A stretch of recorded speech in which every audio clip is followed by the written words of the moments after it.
नमस्कार, मैं हूं केशव पंडित और आप देख रहे हैं देश का तेजी से बढ़ता है टीवी न्यूज चैनल। और इस वक्त आप देख रहे हैं हमारा खास प्रोग्राम पीड़ित।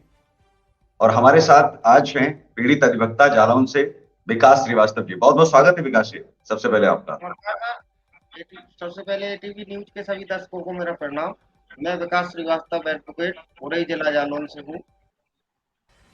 जी, उत्तर प्रदेश में तो दावे किए जाते हैं कि लगातार जो है अब जो सुशासन की व्यवस्था हो चुकी है, कुशासन का अंत हो चुका है, माफिया खत्म हो गए हैं। तो ये कहाँ से नए नए माफिया जो है आ रहे हैं? जो अभी बाकी हैं, जिनके एनकाउंटर होने बाकी है, जिनके ऊपर बुलडोजर चलना बाकी है, और ये जो है उल्टा अधिवक्ताओं के ऊपर जो है इनका तो साहस अभी भी कम नहीं हुआ है। न इनकी कमर टूटी है और न डरे। बिल्कुल जी। ये सर योगी जी का जो प्रयास चल रहा है माफियाओं को मिटाने का, वो अपनी जगह बिल्कुल सही चल रहा है। जी लेकिन योगी जी के प्रयास जो है उनको उनके ही अधीनस्थ जो है विफल करने में लगे हुए हैं। एक और जहां जी योगी जी माफियाओं पे बुलडोजर चलाने और माफियाओं को खत्म करने का प्रयास कर रहे हैं, तो वहीं पे जिला जालौन में पुलिस माफियाओं को संरक्षण देने का काम कर रही है। जी। मैंने आपके उड़ई साथ क्या हुआ घटनाक्रम? ये आपके ऊपर फर्जी एससी एसटी के जो आपने आरोप लगाए हैं, ये कैसे लग गया और किस तरह से लगाया गया? कहानी कहाँ से शुरू हुई और कैसे यहाँ तक जो है पहुंचा है? आप दर्शकों के साथ में आप साझा करें एक एक करके। जी दर्शकों के साथ मैं साझा करना चाहूंगा कि योगी जी के सुरक्षा वादे पे भरोसा करके मैंने उड़ई जिला जालौन में सक्रिय भूमाफिया संजय दत्त मिश्रा पर कार्रवाई कराई, जिसमें करीब 13 लाख रुपए मैंने जी स्टाम्प जी जी। स्टाम्प स्टाम्प चोरी के वसूल करवाए। जो सारे ऑर्डर मैंने आपको दिखाए हैं, आपके पास उपलब्ध हैं। और जी एक बहुकीमती जमीन गाटा संख्या 58 मौजा बोधपुरा तहसील उरई जिला जालौन की, जो सेक्शन 98 उत्तर प्रदेश राजस्व संहिता का उल्लंघन करके खरीदी गई थी। एक धोबी जाति के व्यक्ति के द्वारा ये जमीन विक्रय की गई थी, जिसको संजय दत्त मिश्रा ने अपने भाई और अपने पार्टनर के नाम कराया था। और इस जमीन जी में राजस्व संहिता के नियमों का उल्लंघन हुआ था, जिसकी मैंने शिकायत की थी। जो आप स्क्रीन पे देख रहे हैं ऑर्डर, ये ऑर्डर जी मेरी शिकायत पे कार्रवाई चालू हुई थी। और ये जमीन करीब 70 से 75 लाख रुपए कीमत की आज की डेट में हाईवे से लगी हुई प्लाटिंग की जमीन है, जो राज्य सरकार के अधिकारों में नियत हुई है मेरी पैरवी से। जी और मुझे अक्टूबर माह से लगातार धमकी दी जा रही थी कि अपनी पैरवियां रोक लो, नहीं तो झूठे मुकदमे में फंसवा देंगे या जान से खत्म करवा देंगे। जिसको लेकर मैंने 6/10/2022 को पुलिस जी अधीक्षक जालौन और अन्य उच्च अधिकारियों को शिकायती प्रार्थना पत्र देकर सूचना दी कि मुझे भूमाफियाओं द्वारा जान से मारने की धमकी दी जा रही है, झूठे मुकदमे में फंसाने की धमकी दी जा रही है। उस समय हमारे यहाँ तत्कालीन पुलिस अधीक्षक रवि कुमार जी थे। तब तो इन लोगों का प्रयास सफल नहीं हुआ, लेकिन ये जी लोग लगातार अपने प्रयास में लगे रहे। जी उसके बाद जैसे ही जनवरी में हमारे यहाँ पुलिस अधीक्षक रवि कुमार जी का ट्रांसफर हो गए, पुलिस अधीक्षक ईराज राजा जी ने चार्ज संभाला, तो ये लोग सक्रिय हो गए। इन लोगों ने अक्टूबर में मेरे ऊपर एक हमला भी कराया था और मेरे साथ लूट की और मारपीट की घटना हुई थी। तो उस टाइम सदर कोतवाल उरई शिव कुमार सिंह ने उस पर कोई कार्रवाई नहीं की उस मामले में। उस मामले को जी लेकर मेरा एक मुकदमा कोर्ट में विचाराधीन है, जो आप देख रहे हैं स्क्रीन पर। जी इसके जी बाद बिल्कुल। इसके बाद जनवरी में जैसे ही पुलिस अधीक्षक रवि कुमार जी का ट्रांसफर होता है, पुलिस अधीक्षक ईराज राजा जी चार्ज संभालते हैं, तो सदर कोतवाल उरई शिव कुमार सिंह जी राठौर, जो इन भूमाफियाओं को संरक्षण दे रहे थे, फुल पावर में आ जाते हैं अपने। और मुझे जबरन बैठाकर थाने पर जेल भेजने की फिराक में रहने लगते हैं। 19 जनवरी को शिव कुमार सिंह राठौर मुझे एक कॉल करते हैं कि आपके खिलाफ एक प्रार्थना पत्र आया है, आप आकर अपना पक्ष रखिए। मैंने पूछा क्या प्रार्थना पत्र आया है, तो उनका जवाब आता है कि आपने जितेंद्र कुमार गुप्ता, जो कि संजय दत्त मिश्रा के पार्टनर है, हम्म, इनके खिलाफ एक कोई 156(3) का मामला डाल रखा है, जो फर्जी है। तो मैंने उनसे कहा भी कि 156(3) का मामला फर्जी है या असली है, ये तो कोर्ट तय करेगी, आप थोड़े तय करेंगे। जी लेकिन बावजूद इसके शिव कुमार सिंह राठौर न्यायालय से ऊपर अपने आप को समझते हुए हमें धमकी देते हैं। फिर भी मैं लिखित में अपना पक्ष भेजता हूँ। लिखित में मैंने अपना पक्ष दिया कि मुझे क्यों मेरे खिलाफ क्यों प्रार्थना पत्र दिया जा रहा है, क्योंकि मैंने इन लोगों के खिलाफ कार्रवाई कराई। इस बात को नहीं मानते हैं। उसके बाद मैं आर्टिकल 21 में हाई कोर्ट में रिट करता हूँ। जी उस रिट में 17 फरवरी को पुलिस अधीक्षक ईराज राजा जी को एक वो दिया जाता है डायरेक्शन कि आप इस मामले में संज्ञान लें, उचित कार्रवाई करें। मैं उस ऑर्डर के साथ जैसे ही 6/3/2023 को माननीय उच्च न्यायालय के आदेश के साथ अपना प्रत्यावेदन पुलिस अधीक्षक महोदय के सामने भेजता हूँ, तो मेरे प्रत्यावेदन पे तो कोई कार्रवाई नहीं होती, उल्टा मेरे खिलाफ झूठे मुकदमे लिखना चालू हो जाते हैं। जैसा कि आप सामने देख रहे हैं, ये SC/ST एक्ट का मुकदमा मेरे खिलाफ लिखाया गया है। इसमें गौर करने वाली बात यह है कि जो जमीन मैंने राज्य सरकार में दबाई है भूमाफिया की, वो व्यक्ति धोबी जाति का व्यक्ति था, जिसकी जमीन भूमाफिया संजय दत्त मिश्रा ने खरीदी। और जिस व्यक्ति ने मेरे खिलाफ JSC एक्ट का मुकदमा लिखाया, मैं इस व्यक्ति को आज तक जानता पहचानता नहीं हूं, लेकिन जब जानकारी की तो बताया जा रहा है कि जो उसी सोनेलाल का रिश्तेदार है, जिसकी जमीन आपने राज्य सरकार में नियत कराई। दूसरी बात आप इस मामले में देखेंगे तो इस मामले की जब आप तहरीर देखेंगे, जो भाषा लिख के दी गई है, उसमें लिख के दिया जाता है कि दिनांक 11/3/2023 को समय 9 से 10, मतलब 1 घंटे का अंतर, मैं मुशायरा देखने गया हुआ था। तब वहां पर विकास श्रीवास्तव ने 2 अज्ञात व्यक्तियों के साथ आकर मेरे साथ मारपीट की। और घटना स्थल इसमें सर आप गौर करेंगे तो तहसील परिसर कोंच दिखाया गया है। जी अब आपको मैंने एक कागज और भेजा हुआ है, 161 के बयान है उसमें। जी उस कागज पे आप गौर करेंगे तो उसमें वो कहता है कि मैं दिनांक 11/3/2023 को 9 से 10 के बीच में मुशायरा देखकर लौट रहा था, तो अमरचंद स्कूल के पास मेरे साथ मारपीट की गई। इस मामले में आप देखेंगे, आप किसी भी कानून विशेषज्ञ से बात करेंगे, घटना में मेन जो मुख्य बिंदु होता है वो घटना स्थल होता है। जी और जिसके साथ घटना होगी वो मान लिया कि समय का डिफरेंस हो सकता है, लेकिन घटना स्थल कोई नहीं भूलता है। जी घटना स्थल बदलना ही बता रहा है कि मामला पूरा मनगढ़ंत और फर्जी आधारों पर है, चूंकि जहां पहले इन्होंने घटना दिखाई वहां वीडियोग्राफी हुई थी और वहां के जी दुकानदारों ने कहा कि यहाँ कोई घटना नहीं हुई, वीडियोग्राफी में कोई घटना नहीं थी। तो पुलिस टोटल भूमाफियाओं को संरक्षण दे रही है, इस मामले में कोई सुनवाई करना नहीं चाह रही, केवल जबरदस्ती आरोप पत्र दाखिल करना चाहिए। और ऐसा नहीं है, माननीय उप हरकतें वहां पर मुख्यमंत्री प्रशासन कर रहा है, उस पर उच्च अधिकारी क्यों संज्ञान में नहीं ले रहे हैं? आपके द्वारा लगातार जो है वो प्रयास भी किया जा रहा है और आपने जो है DGP को भी पत्र लिखा हुआ है। जैसा कि स्क्रीन पर भी जो है हम चाहेंगे कि हमारे दर्शकों को जो है ये दिखाया जाए।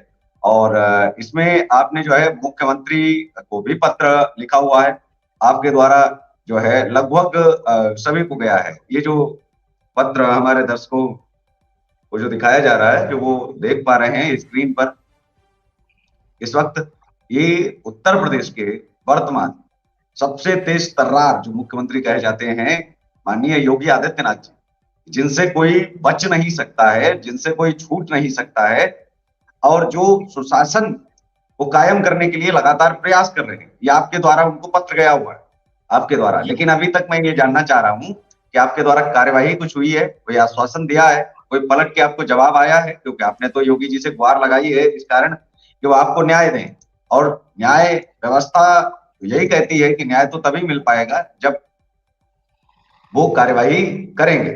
जी जी, आपकी बात बिल्कुल सही है। मैंने माननीय मुख्यमंत्री जी को प्रार्थना पत्र भेजा हुआ है, माननीय उप मुख्यमंत्री जी को भी भेजा हुआ है, जिसमें से माननीय उप मुख्यमंत्री केशव प्रसाद मौर्य जी द्वारा कवरिंग लेटर लगा के पुलिस अधीक्षक जालौन को मेरा प्रार्थना जी पत्र भेजा गया है। और जी उन्होंने एक कहा है कि जो मैंने मांग की है कि जो सूचना करता है इस मामले में और जो गवाह जी बताए जा रहे हैं, इनकी और मेरी CDR और टावर लोकेशन निकाली जाए, तो उससे सारा मामला क्लियर हो जाएगा।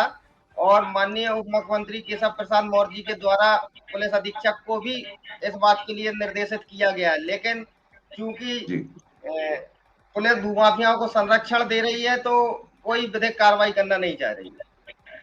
जी जैसा कि आपके अधिवक्ताओं के द्वारा भी जो है ये ज्ञापन सौंपा गया था, ये जो है वहां की एक समाचार पत्र में भी छपा था। अब बार एसोसिएशन का इस मामले में क्या कहना है? क्योंकि ऐसे तो किसी के भी ऊपर फिर तो अधिवक्ता और जज भी सुरक्षित नहीं है। कल को कोई भी अगर सही काम या सही निर्णय के लिए अगर कोई लड़ रहा है और कोई सही लड़ाई लड़ रहा है, तो ऐसे में तो एससी एसटी जो है ये लगा दिया जाएगा। जिनके लिए हम लड़ाई लड़ रहे हैं उनके रिश्तेदार ही जो है बिक जाएंगे दो दो पैसे में। तो ऐसे लोगों पर जो है, और आप उन्हें जानते थे क्या? जो ये मामला मारपीट का बताया जाता है, कोई वजह तो उसमें बताई गई होगी कि आपने किस वजह से जो है मारपीट की? सर आप देख सकते हैं कि वजह कोई नहीं है, और जो नया SC ST एक्ट जो अब आया है उसमें ये कहा गया है कि आपको आपके जाति के आधार पर जानबूझकर जानबूझकर जलील करने के उद्देश्य से अगर आपके साथ कोई जाति सूचक घटना की जाएगी तब SC ST एक्ट माना जाएगा। मैं जी जिस व्यक्ति ने मेरे ऊपर SC ST एक्ट का मुकदमा लगाया है, जो मुझे आजीवन आज तक मिला नहीं है। भाई आज भी जब मेरे बगल से निकल जाएगा तो मैं इसको पहचानता नहीं हूँ। जी और दूसरा, आप जब FIR का भाषा देखेंगे तो FIR की भाषा में ही ऐसा कुछ नहीं है कि SC ST एक्ट बनता है। मैं जिस जी व्यक्ति को जानता नहीं हूँ उसमें उसका कहना है कि उन्होंने मुझसे पूछा। मैंने आपसे वही बात कही थी ना भी कि जी FIR का वर्जन और इसके जी 161 के बयान दोनों में डिफर है। FIR जी में कहता है कि उन्होंने पूछा कि तुम बॉडीगार्ड बनते हो, जबकि जी ये लड़का जो है जिसका नाम ले रहा है उससे मेरी पिछले 3 साल से मुलाकात नहीं है, जिस व्यक्ति का इसने नाम लिखाया है ब्रजेन पस्तून। जी और मेरे कॉल डिटेल से देख ले, पिछले 3 साल से मेरी कोई ब्रजेन पस्तूर से मुलाकात नहीं है। जी ये सारा षड्यंत्र जो है भूमाफिया संजय दत्त मिश्रा और जितेंद्र कुमार गुप्ता के साथ मिलकर उरई कोतवाल का बनाया हुआ है, सदर कोतवाल शिव जी कुमार सिंह का। और जी। यही तो लगातार आपने इन लोगों जारी के ऊपर भी मुकदमा किया हुआ है? ये घटना मेरे साथ अक्टूबर में कराई गई थी सर। मेरे साथ मारपीट और लूट की घटना कराई गई थी। नहीं, तो आपने उनके मोबाइल फोन और कॉल डिटेल की जांच करवाई है? जो व्यक्ति ने आपके ऊपर जो मुकदमा करवाया है उस व्यक्ति को संजय मिश्रा जानते हैं या नहीं जानते हैं? ये तो कॉल डिटेल मैंने से ही पता चलेगा। जी मैंने इसीलिए CDR की मांग की है सर। CDR और टावर जी लोकेशन की मांग मैंने इसीलिए की है क्योंकि CDR जैसे ही निकलेगी तो दूध का दूध पानी का पानी हो जाएगा। उसमें जितेंद्र कुमार गुप्ता और संजय मिश्रा दोनों की कॉल डिटेल में नंबर निकलेंगे। जी बिल्कुल। और आप योगी जी से क्या चाह रहे हैं? निष्पक्ष जांच की जो आप मांग जो है कर रहे हैं लगातार, तो आप क्या योगी जी से अपील जो है करना चाहेंगे चैनल के माध्यम से? मैं और क्या आप अपने जिले के जो सम्मानित और ईमानदार जो अधिकारी हैं, ईमानदार इसलिए बोलना पड़ता है कि आज के दौर में जो है भ्रष्टाचार तो रग रग में बसा हुआ है। जो ईमानदार हैं, जो वास्तविक में ईमानदारों को सुनना चाहते हैं, पसंद करते हैं, उन अधिकारियों से आप क्या अपील करना चाहेंगे जैसा आप बता रहे हैं? जी मैं माननीय योगी जी से यही अपील करना चाहूंगा कि आपका जो भूमा माफियाओं के खिलाफ जो कार्य चल रहा है वो कार्य आपका सराहनीय है। माफियाओं को खत्म होना चाहिए, लेकिन इसके साथ साथ योगी जी को ये भी देखना चाहिए कि जो आपके सुरक्षा वादे पे भरोसा करके सरकार की मदद कर रहा है उसके साथ कोई गलत ना हो पाए। और मैं अपने जिले के अधिकारियों से भी कहना चाहूंगा कि मैंने कोई गलत मांग नहीं की है आपसे। मैंने ये नहीं कोई दबाव नहीं बनाया। मैंने केवल सच्चाई को सामने लाने के लिए कहा है कि आप CDR और टावर लोकेशन निकालेंगे तो ये सारा मामला क्लियर हो जाएगा कि जो व्यक्ति कहता है मेरे साथ मारपीट हुई वो व्यक्ति उस जगह होना तो चाहिए। जी। वो व्यक्ति उस जगह लेकिन नहीं है एससी उसके एसटी घर। एक्ट पर मैं आपकी भी राय जानना चाहूंगा, क्योंकि आप एक अधिवक्ता हैं और आप एक वकील हैं। हर रोज हजारों लोग इस पे फंसाए जा रहे हैं। दो तीन मुकदमे सही हो सकते हैं, लेकिन जो अधिकतर फंसाए जाते हैं वो रंजिश बस और जो किसी से जान पहचान नहीं होती, यही तमाम जो है चीजें हमारे सामने भी आती हैं। मैं आपसे ये जानना चाह रहा हूँ कि क्या इसमें जब निर्दोष व्यक्ति पाया जाता है तो उसके बाद में क्या ये है लॉ में कि उस व्यक्ति पर भी कार्रवाई की जाएगी, उसको जेल भेजा जाएगा जो झूठा मुकदमा लगाता है? ऐसा कुछ है क्या एससी एसटी में? बिल्कुल सर, लेकिन चूंकि ये नया जो SC ST एक्ट आया हुआ है इसमें बिल्कुल हम्म, प्रावधान दिया गया है। और हम्म, इसमें जो नए संशोधन किए गए हैं, पहले होता हम्म, क्या था कि अगर आपकी बेल खारिज होती है तो आप डायरेक्ट हाई कोर्ट में बेल लगा सकते हैं। जी अगर लोअर कोर्ट से आपकी बेल खारिज हुई तो आप डायरेक्ट हाई कोर्ट में बेल लगा सकते हैं। अब इसको प्रक्रिया को पलट दिया गया है। जो SC ST एक्ट की धारा 14A है वो कहती है कि लोअर कोर्ट का कोई भी आदेश होगा उसके खिलाफ आप माननीय उच्च न्यायालय में अपील कर पाएंगे। जी ठीक, तो इसमें होता क्या है कि अगर लोअर कोर्ट से आपकी बेल खारिज होती है तो हाई कोर्ट में आप अपील करेंगे, और उसी के साथ एक नया प्रावधान भी आ गया है कि जिसने आपके खिलाफ रिपोर्ट लिखाई है उसको नहीं, सुने बगैर इसमें जो अगर कोई व्यक्ति झूठा मुकदमा लगाता है तो इसमें क्या जो है सामने वाले की जो मानहानि हुई होती है उसको लेकर के भी कुछ प्रावधान है, जी क्योंकि बिल्कुल एससी एसटी का मानहानि मतलब यही है, मान, सामने वाले मान की तो मानहानि हो गई वो ये बता रहा है, लेकिन अगर सामने वाले पर अगर झूठा जो आरोप लगाया जा रहा है तो उसको क्या मिलता है, क्या उसको जो है दिया जाएगा। जी बिल्कुल मानहानि का नोट तो ऑप्शन आपके लिए हर मामले में खुला रहता है, और इस मामले में भी, और इस मामले में भी ये रहता नहीं है कि नहीं, इस पुलिस मामले में अपनी तरफ पुलिस से पुलिस क्या करती है, जैसे कल को आपके ऊपर मुकदमा झूठा होता है, आपने कहा कि हमारे ऊपर फर्जी लगाया गया है और ये फर्जी पाया जाता है, तो ऐसे में आप अगर ना चाहो तब भी उसके बावजूद कोर्ट उनको क्या सजा देता है, उसी समय ऑन द स्पॉट क्या उनको सजा देगा उन कोर्ट उनको लोगों को। 6 महीने, जिसने भी झूठा मुकदमा लगाया है अगर कोर्ट में झूठा पाया जाता है तो कोर्ट लिखाने वाले को 6 महीने की सजा कर सकती है जेल भेजने की। केवल 6 महीने की होगी, उसमें बेल भी ले सकता है वो व्यक्ति। नहीं नहीं, वो तो सजा ही होगी उसका। जी, उसकी मतलब 6 महीने की, लेकिन 6 महीने हाँ, की, और फिर जो मानहानि हुई है वो तो जेल उसको इसलिए हुई है कि उसने कानून का समय टाइम जो है खराब किया है, लेकिन उसको क्या मिलता है जिसके खिलाफ जो है ये मुकदमा दर्ज करवाया जाता है, उसको क्या मिलता है। जिसके खिलाफ मुकदमा दर्ज कराया गया है वो मानहानि की कार्रवाई अपनी प्रोसीड कर सकता है। नहीं नहीं, उसको ऑन द स्पॉट भी तो कुछ देने का प्रावधान किया जाए ना, 10 लाख 20 लाख 50 लाख उसकी आधी जमीन ये संपत्ति कुछ ना कुछ ये तो ऐसा अगर एक्ट प्रावधान में किया जाना प्रावधान, चाहिए। ये अगर जी। एक्ट में जिस तरीके से SC ST एक्ट लिखाने वाले को पीड़ित को रुपए देने का प्रावधान किया गया है, हम्म। अगर एक्ट में थोड़ा सा संशोधन ये कर दिया जाए कि अगर मुकदमा झूठा पाया जाता है तो जी, पीड़ित के ऊपर अगर जुर्माने लगाने की और कार्रवाई तो 10 गुनी राशि उसको किया जाए, जिससे डर रहेगा ना, कोई झूठ नहीं हाँ, लगाएगा, कोई किसी के कहने पर नहीं चलेगा, 10 गुना या तो उसकी जो है हड्डियों से भी वसूल किया जाएगा। मैं तो ये बिल्कुल कहूंगा अगर इसमें थोड़ा, कि कानून अगर ऐसा बनाया इसमें जाना चाहिए कि अगर कोई व्यक्ति जो है पीड़ित होता है तो क्यों ना उसकी जो है उसको उससे काम करवा के मजदूरी करवा के उसको नौकर बनाया जाए, लेकिन उससे जो है वो पैसा वसूल होना चाहिए, और उससे 10 गुना जो है, ऐसा संशोधन भी बहुत आवश्यक है। देश में लोग फंसेंगे नहीं, अभी बहुत सुधार इसमें जरूरत है।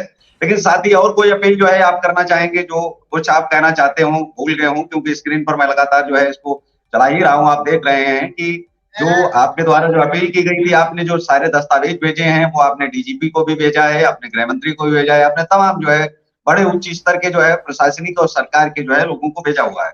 लगातार आपकी मांग भी चल रही है कि इसकी निष्पक्ष जांच की जाए, और चैनल की तरफ से हमारी तरफ से भी मांग है कि इसमें निष्पक्ष जांच कर ली जाए, दूध का दूध और पानी का पानी हो जाएगा, लेकिन 6 महीने से कम 6 महीने नहीं। अगर यही SC ST अगर साबित होता है किसी व्यक्ति के ऊपर तो उसको सजा कितनी है, उसको सर 7 साल तक। तो 7 साल है, तो इसको तो 14 साल होनी चाहिए। ये 6 महीने वाला मजाक कैसा है, कानून है क्या है। जी ये इंडिया के कानून में सर ऐसी कई खामियां हैं, जी, ये नहीं देखिए कामयाब नहीं है तो कानूनी मजाक है पूरा सिरे से। ऐसे कानून बिल्कुल में जो व्यक्ति झूठा मुकदमा दर्ज करवा रहा है, नहीं बिल्कुल 7 साल होनी चाहिए। मैं कहता हूं कि आप किसी की भावनाओं को ठेस नहीं पहुंचा सकते और होना भी नहीं चाहिए, लेकिन ये तो मजाक हुआ ना कि आपने उसकी बिल्कुल, आपकी इज्जत इज्जत और सामने वाले की इज्जत है ही नहीं। तो इसमें तो मैं निवेदन करूंगा योगी सरकार से भी, हमारे चैनल की तरफ से भी ये रहेगा कि एक तो पैसे का प्रावधान 10 गुना जो है उसको किया जाए जो झूठे मुकदमे हैं, और इसमें कम से कम 2 गुनी जेल का प्रावधान किया जाए, 14 साल की, वो भी बिना बेल के, जिससे कि कोई ऐसा कृत्य करे ही नहीं। बिल्कुल सही बात न है तो आपकी, सात आपकी साल बात। जिसको डर है वो तो ये कर ही नहीं सकता है, जिसके अंदर डर है कि 7 साल की जेल हो जाएगी वो क्यों करेगा ऐसा। और अगर वो कर भी देता है तो 100 में से कहीं एक आध करेगा, लेकिन ये जो जिस तरीके से बाढ़ सी आई हुई है, हम जिसे जानते नहीं, वो हमारे खिलाफ जाके मुकदमा कर देता है, क्या मतलब है इसका। बिल्कुल मैं आपकी बात से सहमत हूं कि प्रावधान जितने कड़े करे जाएंगे उतना ही इसका दुरुपयोग होना बंद हो जाएगा इस एक्ट का। जी, जी प्रावधान कड़े होने चाहिए वो भी दोनों तरफ से।